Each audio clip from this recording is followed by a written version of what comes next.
नमस्कार, दिन भर की बड़ी खबरों में आपका स्वागत है। मैं हूं आराधना। आज इस बुलेटिन में बात होगी एसआईआर पर चुनाव आयोग की खुली पोल की।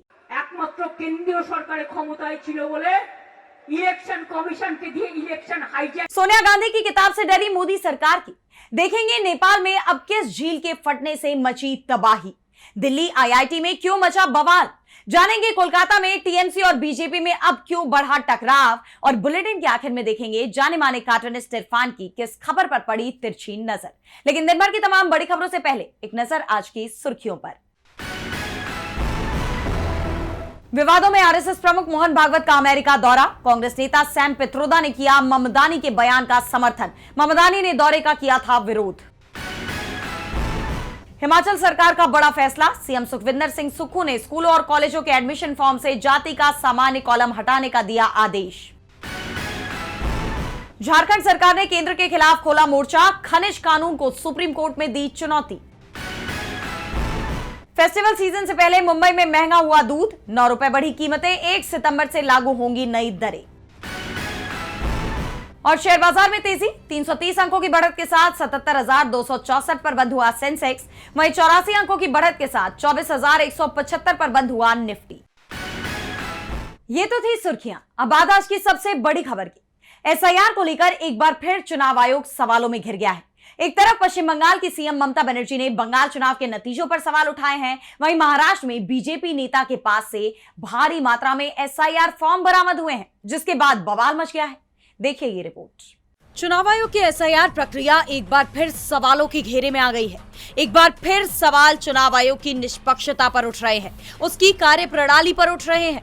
पश्चिम बंगाल से लेकर महाराष्ट्र तक बवाल मच गया है। टीएमसी के फाउंडेशन डे के मौके पर पार्टी प्रमुख ममता बनर्जी बीजेपी और चुनाव आयोग पर जमकर बरसी हैं। उन्होंने बंगाल चुनाव में बीजेपी की जीत को एक बार फिर धोखा करार दिया है। ममता ने कहा कि बीजेपी ने चुनाव आयोग का इस्तेमाल करके चुनावों को हाईजैक किया और एसआईआर के जरिए अवैध रूप से लाखों नामों को मतदाता सूची से हटाकर वोटों की लूट की। ममता का यह बयान ऐसे वक्त में सामने आया है जब पश्चिम बंगाल में एसआईआर के जरिए हटाए गए नामों को लेकर आरटीआई में खुलासा हुआ कि इनमें 91% नाम गलत तरीके से हटाए गए थे। अभी इसे लेकर विवाद थमा भी नहीं था कि अब महाराष्ट्र में गड़बड़ी की एक नई घटना सामने आ गई। नवी मुंबई के खारघर इलाके में एक जेरोक्स की दुकान से हजारों एसआईआर फॉर्म की जेरोक्स प्रतियां बरामद हुई है।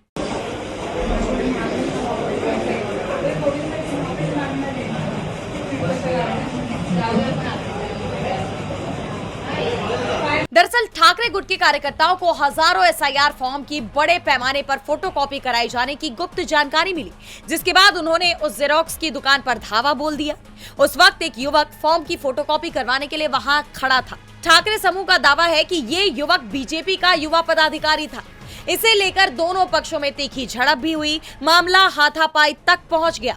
इस घटना की सूचना मिलते ही खारघर पुलिस तुरंत मौके पर पहुंची और हालात पर काबू पाया।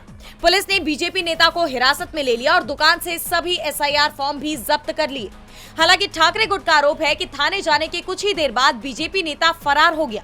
वहीं अब इस घटना के सामने आने के बाद महाराष्ट्र की सियासत में भूचाल आ गया है। कांग्रेस ने भी इस मुद्दे को जोर शोर से उठाया है।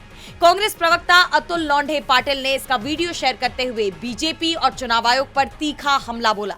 उन्होंने कहा कि खारघर, नवी मुंबई, महाराष्ट्र, खाली एसआईआर फॉर्म पर बीएलओ के साइन है। कल जेरोक्स की दुकान से मिले 3400 फॉर्म, जो एसआईआर फॉर्म केचुआ दफ्तर में रहने चाहिए, वो फॉर्म भाजपा नेता के पास कैसे पहुंचे? मित्र नहीं बताया। जो भाजपा है वही केचुआ है, जो केचुआ है वही भाजपा है। मिलकर लोकतंत्र को कैदी बना रहे हैं। कांग्रेस नेता ने बीजेपी और चुनाव आयोग पर लोकतंत्र को कैदी बनाने के आरोप लगाए हैं।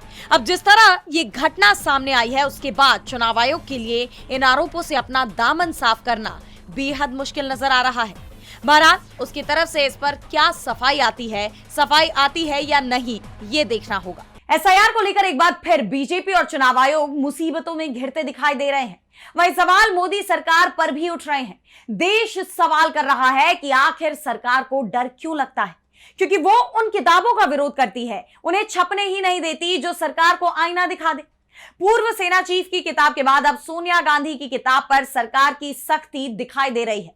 तो क्या है ये पूरा मामला, जानेंगे इस रिपोर्ट में। मोदी सरकार डरी हुई है। सरकार पर ये आरोप तब लग रहे हैं जब खबर आई कि सोनिया गांधी की आने वाली किताब belonging a journey of love पर प्रतिबंध लगा दिया गया है। दावा किया जा रहा है कि सरकार के इशारे पर ही प्रकाशक ने किताब छापने से इनकार किया, कुछ उसी तरह से जिस तरह से पहले पूर्व आर्मी चीफ मनोज मुकुंद नरवणे की आत्मकथा 4 स्टार्स ऑफ डेस्टिनी पर रोक लगाई गई थी। इसके प्रकाशक पेंगुइन रैंडम हाउस इंडिया ने पहले किताब छापी, लेकिन बाद में सरकार के दबाव में किताब के वितरण पर रोक लगा दी और अब इस बार सोनिया गांधी की किताब को आखिरी समय पर छापने से ही इसी कंपनी ने मना कर दिया है, जिसके बाद से पूरे देश में बवाल मच गया है। कहा जा रहा है कि ऐसा करने के पीछे सिर्फ मोदी सरकार का डर है, जिससे सोनिया गांधी को लेकर बीजेपी की तरफ से फैलाए गए झूठ का पर्दाफाश न हो जाए। यही वजह है कि सोनिया गांधी की किताब आने से पहले ही मोदी सरकार ने उसे रुकवा दिया। बता दें कि सोनिया गांधी की आने वाली किताब belonging a journey of love को प्रकाशित करने की जिम्मेदारी पहले पेंगुइन रैंडम हाउस इंडिया के पास थी, लेकिन अब कंपनी इस किताब को भारत में प्रकाशित नहीं करेगी। हालांकि कहा यह जा रहा है कि पब्लिशर और किताब की लेखिका के बीच पांडुलिपि के कुछ हिस्सों को लेकर सहमति नहीं बन पाई। पेंगुइन रैंडम हाउस इंडिया ने किताब के एक हिस्से में कुछ बदलाव और कुछ कंटेंट हटाने का सुझाव दिया था। सोनिया गांधी ने इन बदलावों को स्वीकार नहीं किया। इसके बाद PRHI इस प्रोजेक्ट से अलग हो गया। किताब की रिलीज की तारीख 10 नवंबर बताई गई है, लेकिन चौंकाने वाली बात यह है कि अमेरिका में ये किताब छप रही है और इसे अल्फ्रेड ए नोपक प्रकाशित करेगा, जो कि पेंगुइन रैंडम हाउस इंडिया का ही हिस्सा है। यानी अमेरिका में प्रकाशक को दिक्कत नहीं है, लेकिन भारत में है।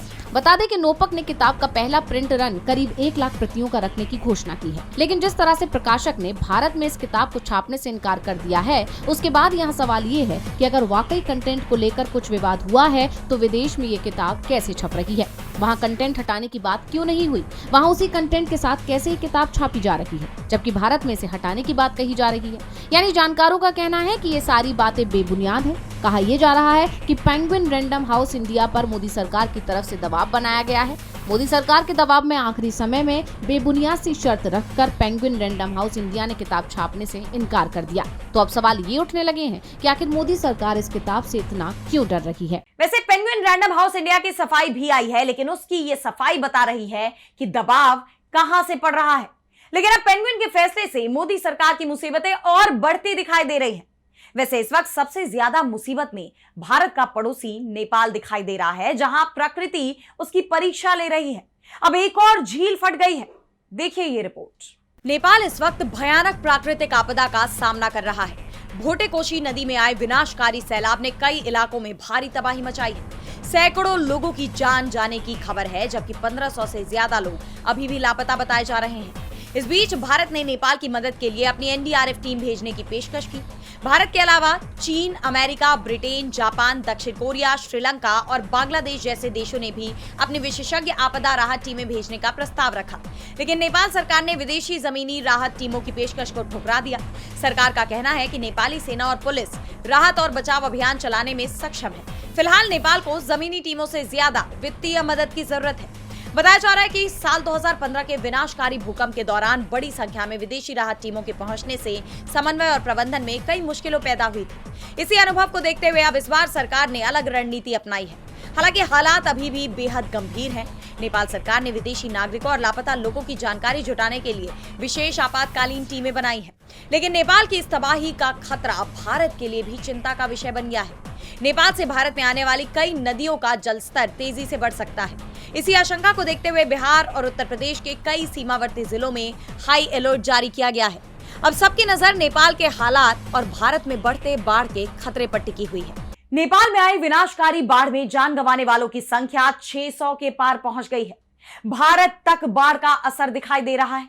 नदियां उफान पर दिख रही हैं। वहीं भारत में छात्रों का गुस्सा भी उफान पर नजर आ रहा है। जंतर मंतर के बाद अब IIT दिल्ली के छात्र सड़क पर हैं।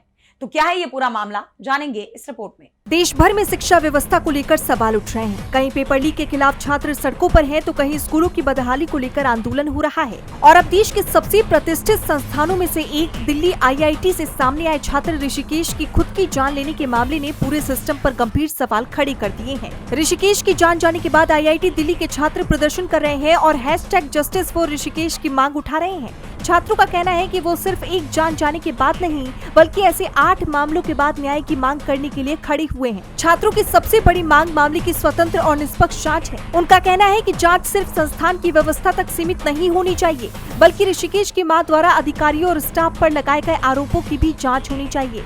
छात्रों के मुताबिक निदेशक ने जांच समिति के अध्यक्ष को बदलने और छात्र प्रतिनिधियों को समिति में शामिल करने पर सहमति जताई है। प्रदर्शनकारी छात्रों ने जांच पूरी होने तक कुछ प्रशासनिक पदों पर कार्यवाहक अधिकारियों की नियुक्ति की मांग भी की है। इसके अलावा छात्रों ने मानसिक स्वास्थ्य से जुड़ी सहायता व्यवस्था में पारदर्शिता, परिवार को आर्थिक मदद और जिम्मेदार अधिकारियों के खिलाफ कार्रवाई की मांग उठाई है। तो वहीं इस मामले में कॉकरोच जनता पार्टी ने भी छात्रों का समर्थन किया है और कहा है कि ये घटना पूरे देश के लिए एक चेतावनी है। अब देखना होगा कि इस मामले में आगे क्या कुछ अपडेट आता है, क्या ऋषिकेश को न्याय मिल पाएगा या नहीं। आईआईटी दिल्ली के छात्र की जान जाने के मामले में सवाल सरकार पर उठ रहे हैं।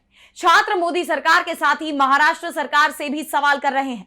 महाराष्ट्र में आदिवासी छात्रों का आंदोलन 2 सप्ताह से ज्यादा वक्त से चल रहा है, लेकिन सरकार छात्रों से बातचीत करने को भी तैयार नहीं दिख रही है। तो क्या है ये पूरा मामला, देखिए इस रिपोर्ट में। महाराष्ट्र के नासिक में आदिवासी छात्रों का ट्राइबल जनसी मूवमेंट लगातार मजबूत होता जा रहा है। आदिवासी विकास आयुक्तालय के सामने छात्र अपने अधिकारों और बुनियादी सुविधाओं की मांग को लेकर प्रदर्शन कर रहे हैं और अब इस आंदोलन को विपक्षी नेताओं के साथ साथ एसएफआई, एआईएसएफ और एनएसयूआई जैसे छात्र संगठनों का समर्थन भी मिला है, जिससे बीजेपी खेमे में खलबली मच गई है। इस बीच एनएसयूआई ने एक्स पर पोस्ट किया कि महाराष्ट्र के नासिक में आदिवासी छात्रों का ट्राइबल जनसी मूवमेंट अपने अधिकार और न्याय की आवाज बुलंद कर रहा है। आश्रम, स्कूलों की बदहाली, बच्चों की सुरक्षा और जिम्मेदारों पर कार्रवाई की मांग को लेकर जारी इस संघर्ष में एनएसयूआई आदिवासी छात्रों के साथ मजबूती से खड़ी है। न्याय की इस लड़ाई में छात्र अकेले नहीं है, संघर्ष जारी रहेगा। तो वहीं एनसीपी एसपी नेता रोहित पवार ने छात्रों के लंबे समय से जारी अनशन पर चिंता जताई।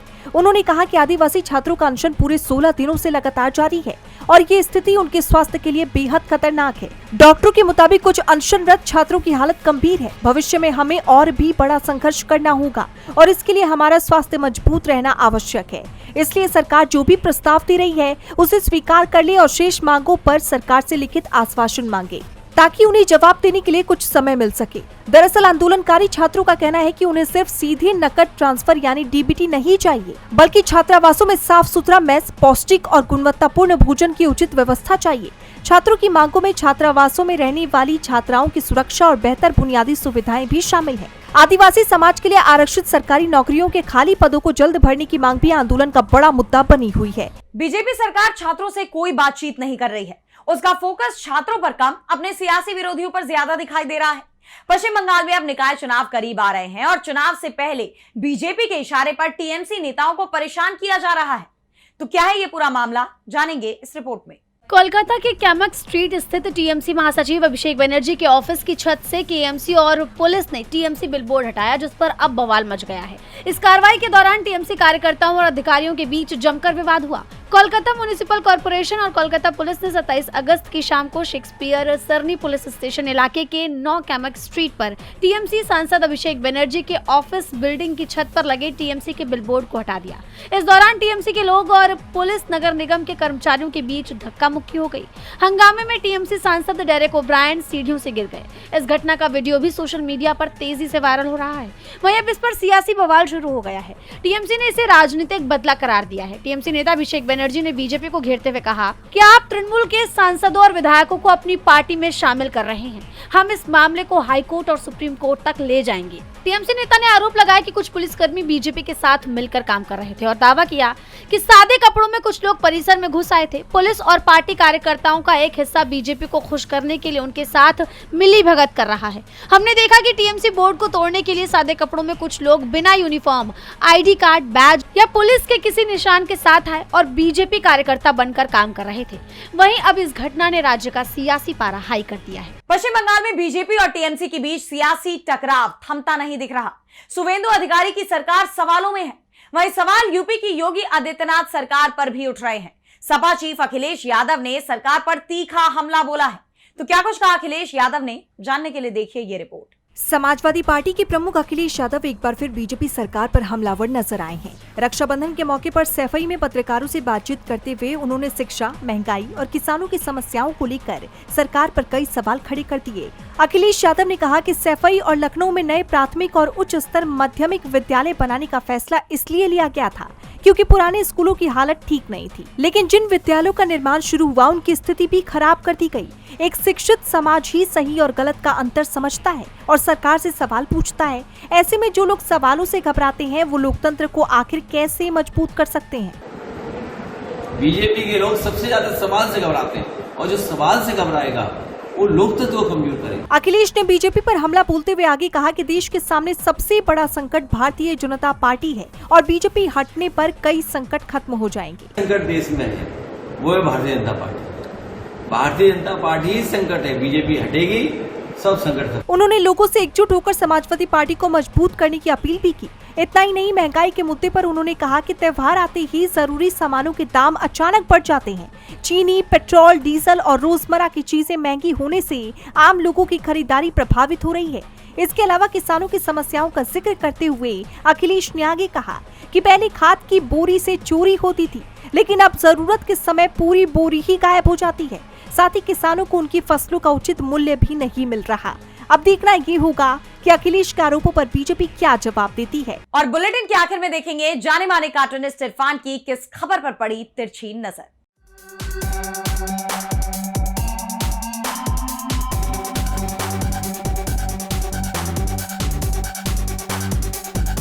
देश की जनता की गाढ़ी कमाई अमृत काल में या तो साहिब के दोस्त खा रहे हैं या फिर उनके वो लोग जो अपना दायित्व, अपना फर्ज भूल करके दूसरे कामों में लगे हुए हैं।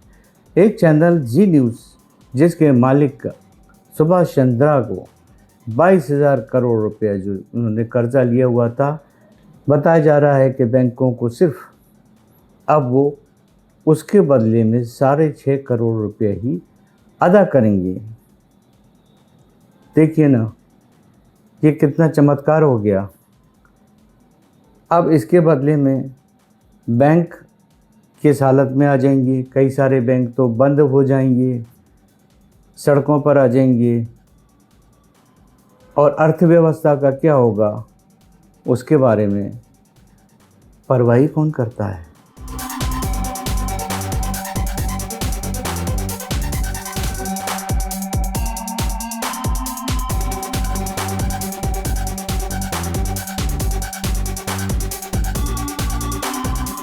बहुत बहुत शुक्रिया इरफान जी। तो आज इस बुलेटिन में इतना ही। आप देखते रहिए डीबी लाइव।